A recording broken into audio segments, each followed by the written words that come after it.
Now Sports with Matt Vereen. Now, before I take any questions, as you can see, we got Jesse Inman off the IR tonight. Fumbled a couple scripts early, but feel like he rallied well, and we feel confident in him as our starter moving forward. Beth Finello, meanwhile, went a little long on forecast first, but team did well to get us back on track. As for the rest of the team, we got a tough challenge tomorrow with the Jets. Now, New York's very good. People forget that because they haven't won a game. It'll be a reunion game for our new running back, Le'Veon Bell, but as one good-looking guy put it, I'm not sure that means too much. I think once a whistle blows and it's time to start, I think you kind of put that in the back of your mind. If that was kind of your plan, you're playing and you're playing the best of your ability, and that's what you end up doing. So, anyways, that's what I think. That's a handsome guy right there. Recommend listening to him elsewhere in the football world with mustaches falling down. My former stomping grounds, a Mizzou are in action today. Tigers taking on number 10 Florida side down in the swamp, down 6-0 to the Gators. But a break here early on. Kyle Trask, arm hit as he throws. Jarvis Ware gets under it for the easy interception. In for the pick six on the other side, earning himself a 7-6 lead in the turnover boxing robe. That's spiffy. Score stays there until under 2 minutes to halftime. Tunnel screen to Kadarius Toney. Toney doing the rest. Gators' first touchdown and a 13-7 lead. Next possession right after that touchdown. Tigers with the ball. They cough it up on the handoff. Florida follows on it and capitalizes. Very next play. Trask to a wide open Toney. A 14-point swing in just 33 seconds.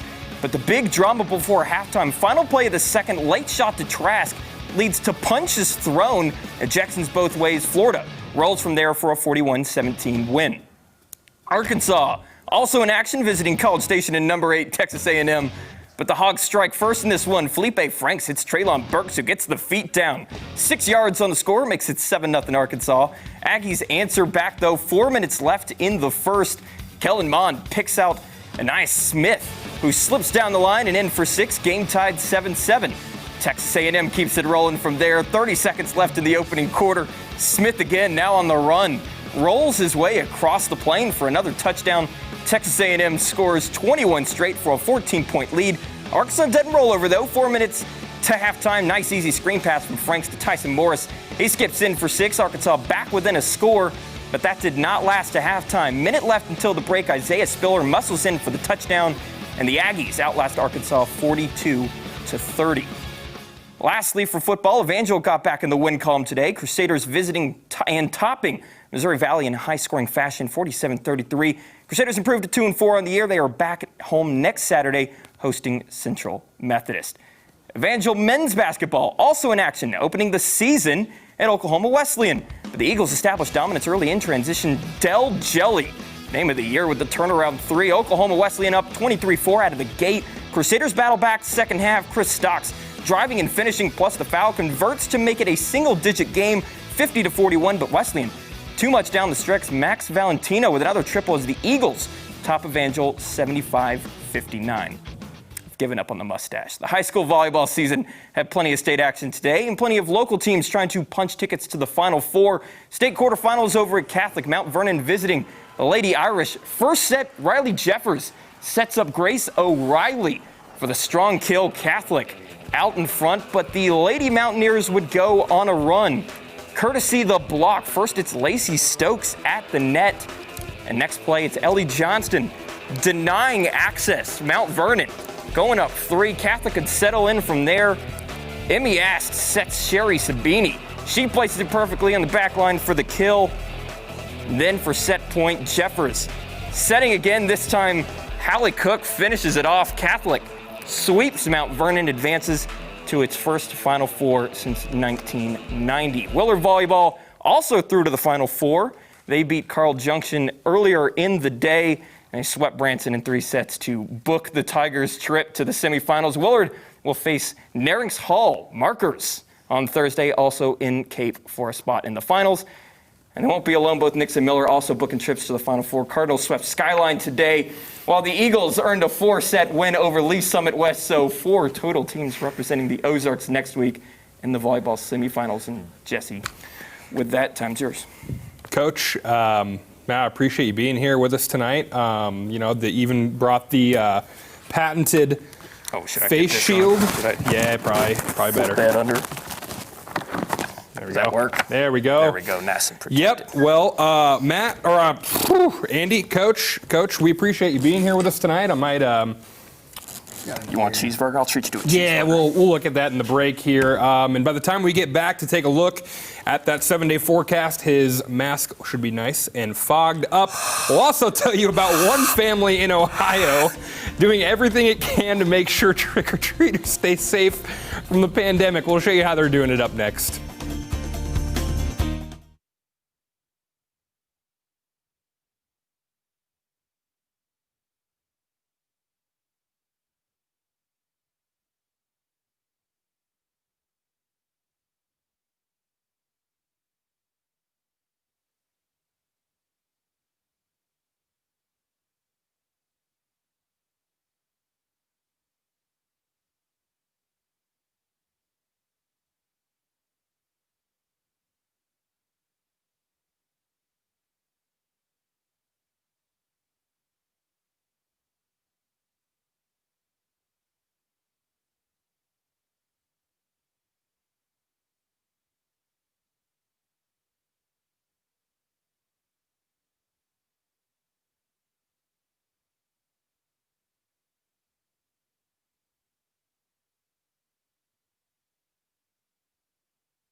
Trick or treat!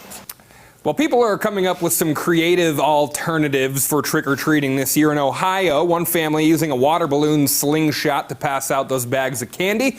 Cammie Hunter says the slingshot keeps kids at a safe distance, giving them the opportunity to share and care this year. Trick-or-treaters get the chance for a bonus as well. If they stand on the target and catch the candy bag, they get a second.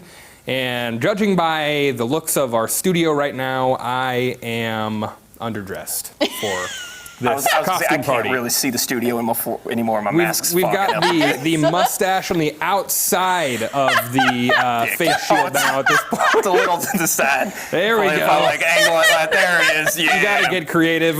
You know what, Beth? It's a sunny forecast next week for us there. I gotcha. Sunny forecast, sunny all the way around. We want to go ahead. Set your clocks back. This is great. Set those clocks back tonight, and we want to make sure that. Sunshine. Yeah, That's all. it's going to be great. Folks, want to show you some other great costumes from around the area. We leave you with that. Happy Halloween and good night.